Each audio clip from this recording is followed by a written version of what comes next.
Hi everybody, it's me, Beth Maitland from Drama Queen Bee Quilts.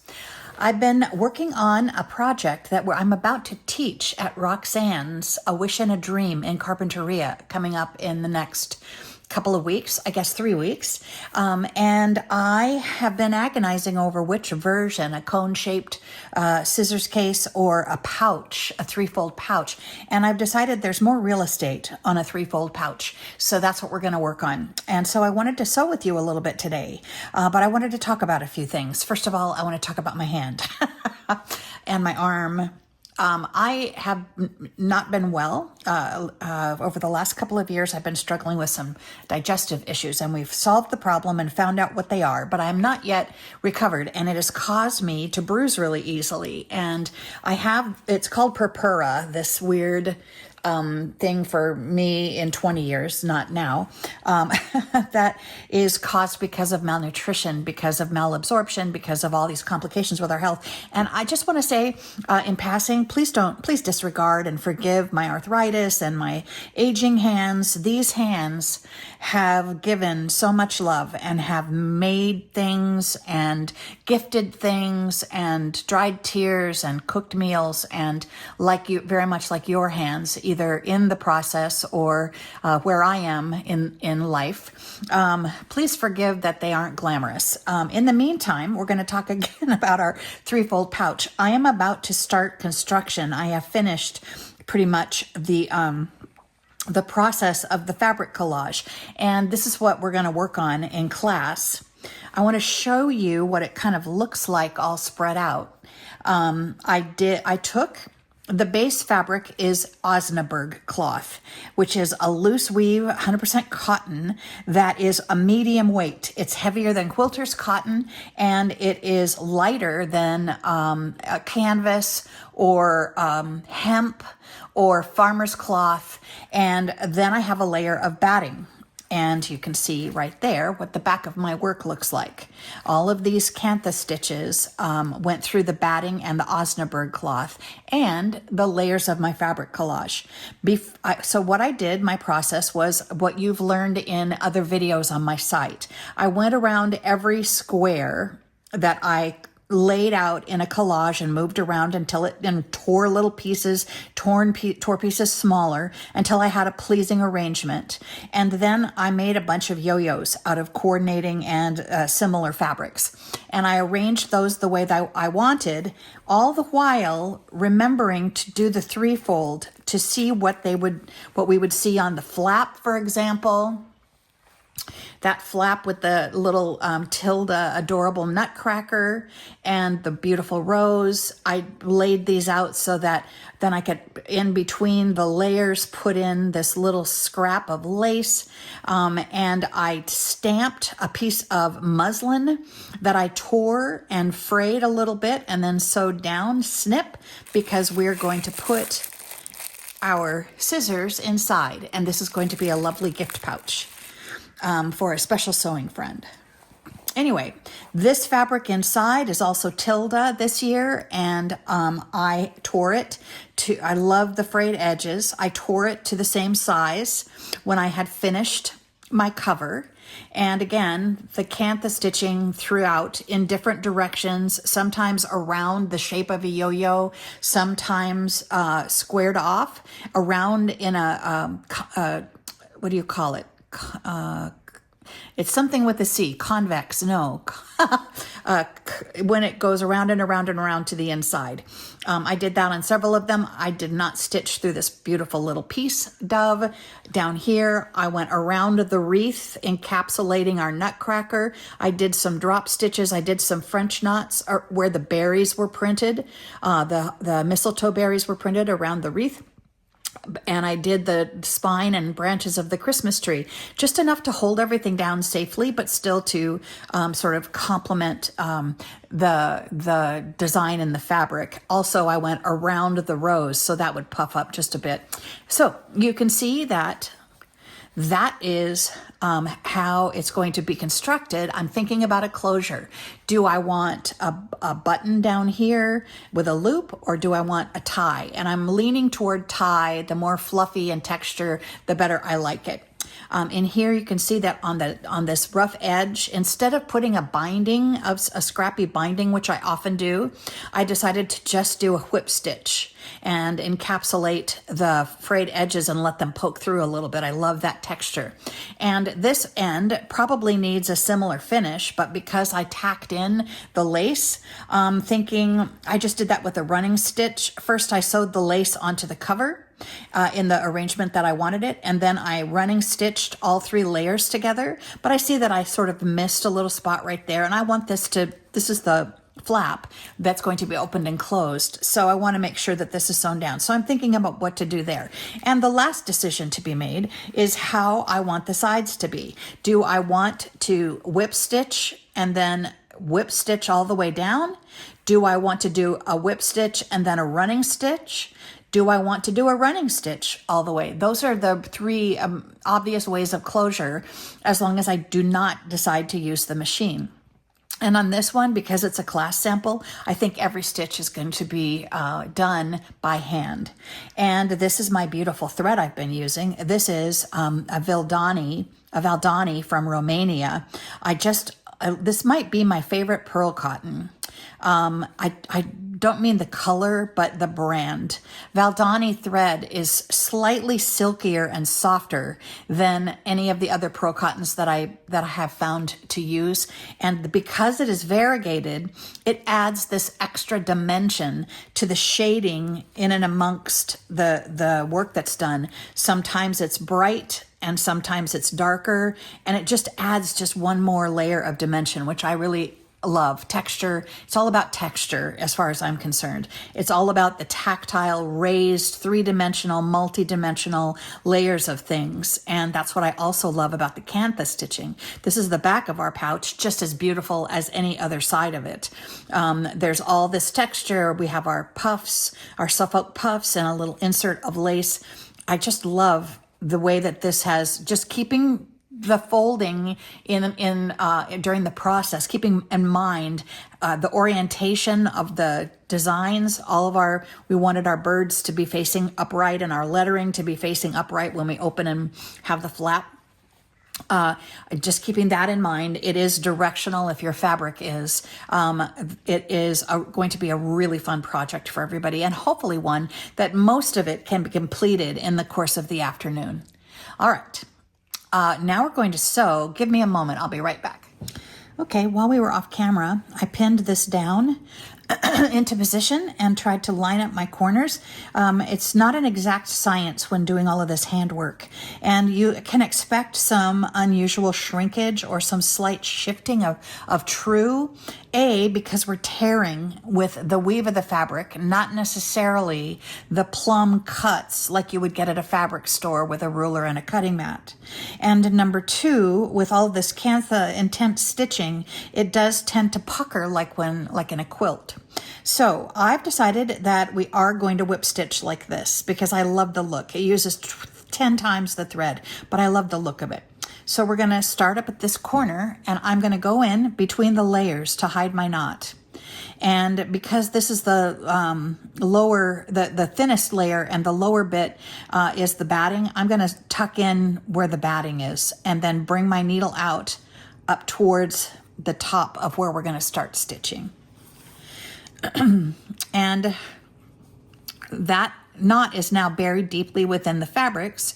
And do you see how this is literally a 1/2 inch up and a 1/2 inch down? So that's a whole inch worth. Every pass is an inch worth of thread. So it's going to use up a lot of thread. I do have a second reel of this just in case. But we're gonna do our best to start this off. And what I like to do at the beginning is a couple of loops, and I guide it with my fingers over the proper edge. Knots not withstanding. I guide it to get a good start over the proper edge. And because this is where all the loose things come together, I do 2 or 3 stabilizing stitches at the top. Doggone it. There we go. Oops. Sorry. Here we go. It's like I've never been on camera before.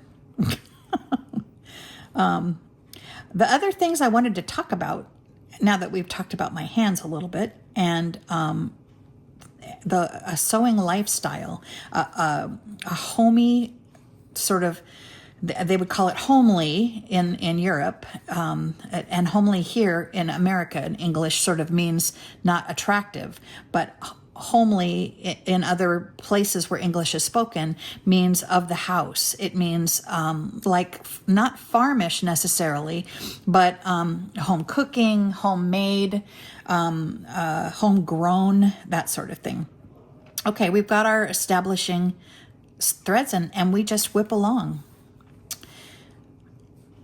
Again, you can use, I'm going to try to shorten this up a little bit so it's not quite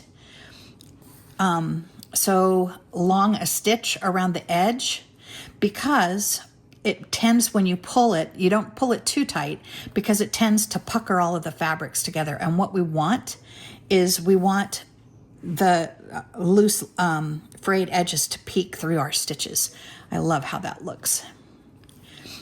Okay, so I know that it's been a long time since I've posted, and I get a lot of pressure on social media about trying to keep up with postings, and we would love to see this video, and we would love to see that, and I keep a list of everything in your comments, and I appreciate every single person who watches and comments and participates with me in this part of my creative journey. Thank you so much. I'm so appreciative. And I'm also noticing that a lot of my other friends that have YouTube vlogs and blogs and that sort of view it as a kind of their version of a podcast in a way, to talk about the things that are relevant to their stitching projects and journey, like to just sew in front of you and chat. And I have not done very much of that because I sort of get insecure about having not much to say. And I also noticed that in the last few years, especially, my little videos have been, because this is a lifelong journey for me, teaching on and off when I have time, and making always since I was 10 or 11 or 12 or 13.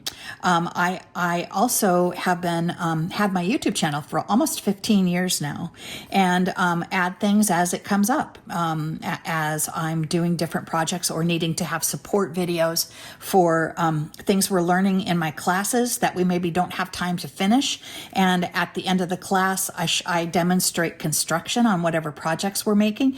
And I like to have a video supporting that, which is why we're doing this, sort of the end game of our little three-fold pouch, because in case we don't finish, they can go online and to my YouTube channel, and they can watch me demonstrate how to do the finishing, how to do the actual construction of the project, and don't feel sort of let down that they have no guidance at the end of the game. So I tend to not just do chatty videos because, again, I tend to feel like I don't have a lot to say that people might be interested in. This is about sewing, so I don't really talk about The Young and the Restless very much. Also, I noticed in the last few years, YouTube population in even these little niche things like slow stitching or quilting has manifested just maybe 100-fold. There's everybody that knows how to sew has their own video blog and video log and YouTube channel. And some of it is full of great information. And I'm thrilled that there's a place for people to feel like they have a voice. But what I also feel it does is that much content sort of diminishes the value and makes it difficult to find who's teaching what information, who's showing what principles and techniques, and whether or not it's something that's your style. You can certainly tell within just a few minutes, but it changes just logging on and being able to just sit and enjoy. But again, a lot of my vloggers that are friends of mine, video podcasters that do a lot of these specialty stitching, maybe once a week, just sign on and stitch and chat with you like I'm doing. They just chit chat about whatever's on their mind or what their kids are doing, or they talk a little about the project they're working on and they get that out of the way and sew. And it's almost like a sewing circle. It's almost kind of the social part. Most of stitching, I want to talk about stitching for a second. Do you see how these are not very even? I'm good with that. If you are much more exacting or have more time or are a fussier style of sewer, if you want your project to have finished edges, you are certainly able to do this all on the machine if you would prefer and have a much tidier look. But I love this rustic finish. So anyway, my stitches are not even, they're not exacting, but I kind of like that. Do what you do, though. It's your project and it's your style. And if you prefer being a little bit more contained and a little more controlled, then that's what you should do. So now we're getting to the point where I'm going through all the layers now. This is our first fold. So I'm going to do several more tack down stitches all in the same area to make sure that that is a nice and secure seam. And I'm going to double check that I've gone through all the layers and I'm catching enough on both sides and the lining to contain all of this fabric so that nothing comes out and comes apart when it's being used as a pouch, opened and closed, and when you're getting your scissors in and out. I want to make sure that it's all contained and nice and secure. So we're going to go back one more time, all these little extra stitches, and then we'll go on, carry on just like this down the rest of the seam. So back to the vlogging. It is a very solitary situation being a sewer because most of your work is done alone. If you are a hand stitcher, it's done maybe in front of the TV or with music in the background, or it depends on how you approach it, what your practice is like, whether or not you have, what kind of company you choose, a book on tape to listen to or listening to podcasts. But mostly, and I'm going to just keep double checking on this phase to make sure I'm going through all of the layers. And I can see here that I'm getting kind of tight. So I'm going to have to make these stitches a little bit bigger to make sure this stays secure and we don't lose our scissors out the side, because this is obviously intended to be a scissor case. So I've made my stitches just a little bit deeper, and let's see. Yeah, that's much better. Catching much more of the side seam. I don't think it would fall apart because there's so many layers and everything is sewn to itself, but we want to be sure. And especially if this is a gift, if I were using it, I could mend it if something comes apart. But especially if this is going to be a gift for someone, I want to make sure that that they receive something that's not going to fall apart later. Anyway, so because it's so solitary a practice, that's what kind of sewing bees and quilting bees and things like that were all about. And maybe you're a part of a sewing circle that meets once a week at a shop or someone's house. Maybe you have at your quilt guild, maybe you have a once a week time when you bring projects to sew together, or you're working on a charity project for your guild that you do as a group, and you bring your sewing machines and meet in somebody's rec room or whatever and sew together. Slight interruption. We're going to now tie off and reload my thread. I'm going up. Here's how I like to do it, just because I like to be extra secure. I bring my needle through to the top of my thread line, and then I catch a tiny tuck of fabric, make a loop, and tie off. Now, I know the knot's going to show a little bit, but I am very careful to pull it really tight. And then I feed my thread down the line here quite a way so that this part of the thread is buried, and it's going to take a long time for that to work its way out. So that's how I tie off. And again, I'm going to put you on pause. You don't need to, I guess it doesn't matter. Everybody else shows needle threading. And again, not trying to copy anybody else and their style, but trying to talk about it, trying to figure out what you guys might prefer to see on my specific channel and content. I'm coming into the holidays. Most people get busy.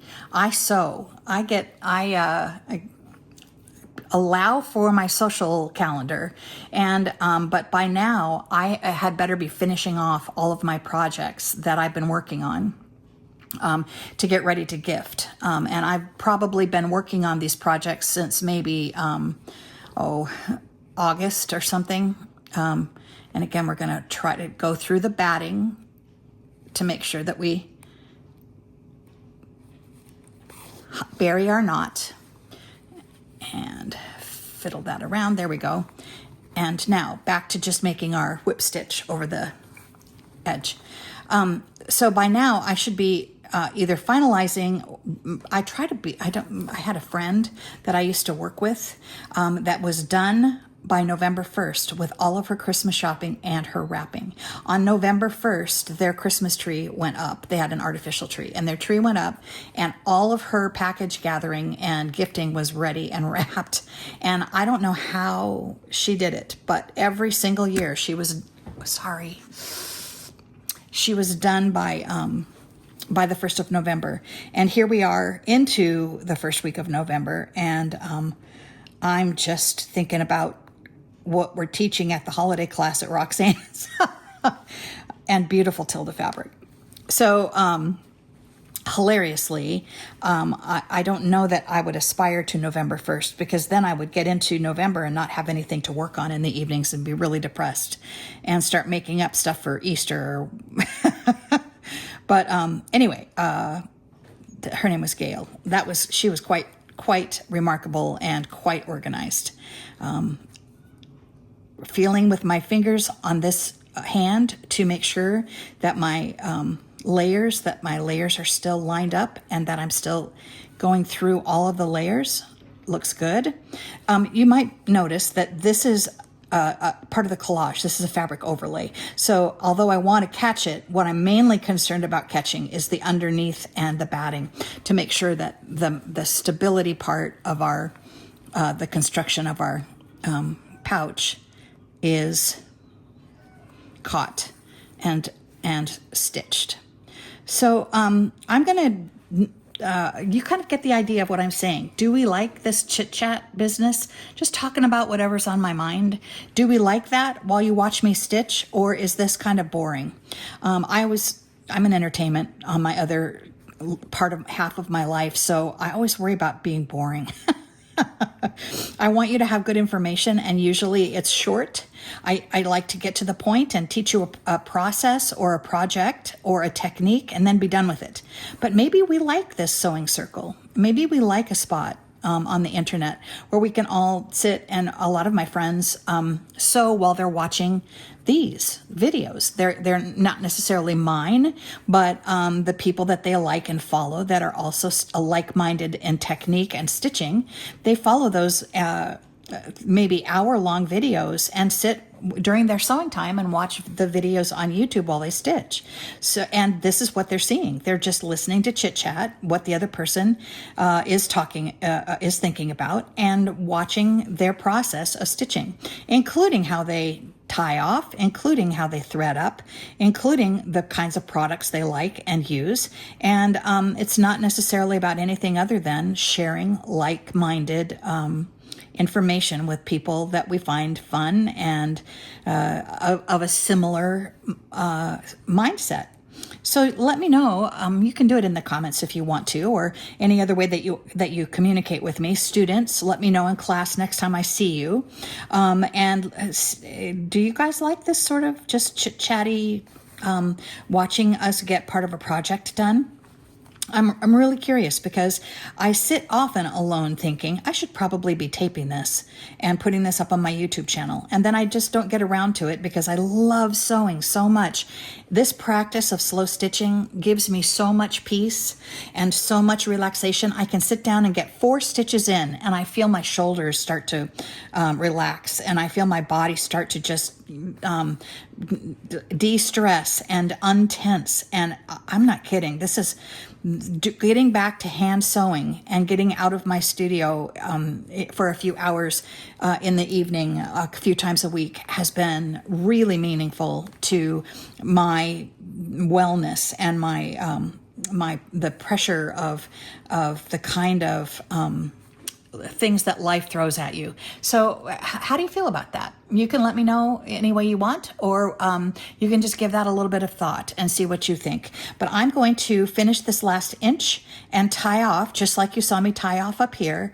And I'm going to finish this off camera, the other portion of this, and be right back in a minute and show you the final product. I'm not going to do the closure, I'm going to think about that some more. So today I'm not going to have the button and loop or the tie, but I'm leaning toward a tie. And the way I might make it is I might use some of this red fabric and just tear it at about 1 inch thick and make a tie out of that fabric. The other possibility is I love to use sari silk. If I have sari silk in an appropriate color down in my studio, I might use sari silk and just double wrap around the whole thing. But I'll be back in just a second for you with the final project, sides finished and construction done, and show you what that looks like. Be right back. Okay, so we're back and look what we finished. I decided on sari silk. I found a beautiful coordinating piece of silk that's a little strip, and I decided to sew it to the bottom. I folded it in half-ish and tacked it to the very bottom of the bag, and so that we can open it up inside. And there's our lovely scissors, and you have the most amazing, lovely gift for putting. Last year I made a bunch of sleeves I got fountain pen kits for my daughter and her boyfriend and for several other dear ones, and I made these slow stitch pouches, and inside, instead of a set of scissors snip, I enclosed a fountain pen with ink cartridge and in a little case inside this, so they could decide whether it was just the gift pouch or if they wanted to use these for sunglasses later, or if they wanted to use them for their purse. Another thing I've done is make little pouches like this and enclosed my favorite lip gloss, little travel-sized hand lotion, and maybe a couple of other little, some chewing gum or mints, a tin of mints, to have a little go bag to take in your purse or your pouch. And then you can just slide a credit card and some cash and your keys in it and have a lovely little pouch instead of a purse. And anyway, this is our completed project. I hope you've enjoyed it, and I hope you've enjoyed our little chat. And I know it was not my usual thing, but this is the support for my class in making the final construction. So there's our pouch, and happy holiday sewing. It's Beth Maitland from Drama Queen Bee Quilts.